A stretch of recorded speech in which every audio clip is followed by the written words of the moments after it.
Personal story segment tonight. The no-spin zone goes to Cuba. That's where I was for part of last week. And I want to tell Bernie Sanders and the millions who are voting for him what I saw. Quickly following President Obama and the Rolling Stones, I arrived in Cuba shortly after the anti-government demonstrations in Havana. But few in Cuba even knew this happened. The Cubans I spoke with denied anything took place. There was a complete news blackout on the island, which is the largest in the Caribbean. All dissent is kept hidden by the government, which controls nearly all mass communication. So nobody even knew that happened over there.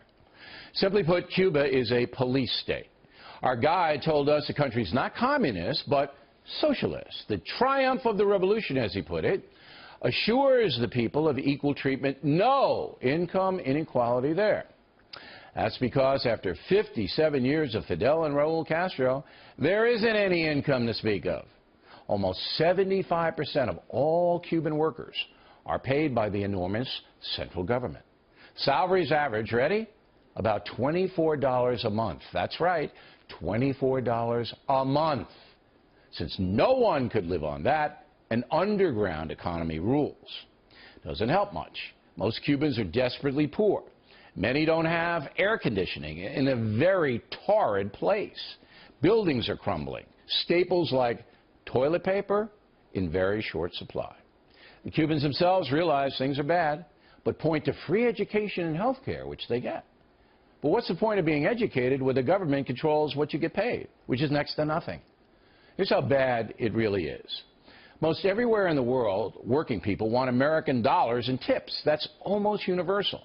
Not in Cuba. That's because when Cubans go to the banks to exchange the dollars you may give them, they have to show ID, and their names are put in a computer and reported to the authorities. Muy malo. Very bad. That's the kind of control the Castro brothers have imposed. My crew and I stayed about 2 hours outside Havana because I wanted to see some of the countryside. The hotel Il Paradisus caters to tourists, mostly Canadian and European. Generally, the Cuban people are very nice, but the hotel was a disaster.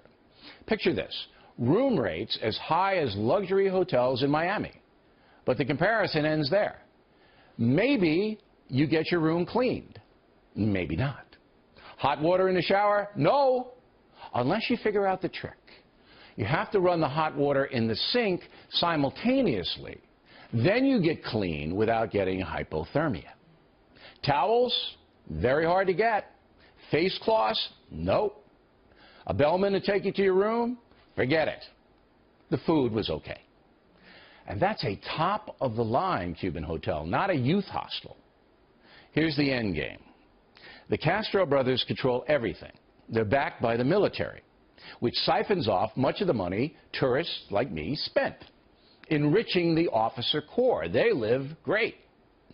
The regular folks are beaten down, fearful, many indoctrinated. Yes, some support the police state, no doubt about it. But others seethe under the crushing poverty. Socialism never works, and Bernie Sanders needs to go to Cuba and take witness. There's no incentive to succeed in Cuba because material success is a sin. Not that God is encouraged, he's not. The big hero whose face is seen everywhere in Cuba is Che Guevara, a stone-cold killer. No pictures of Fidel and Raul in public because the communist regime forbids idolatry of the living. Thus, Che, who died at age 39, is the icon of the revolution.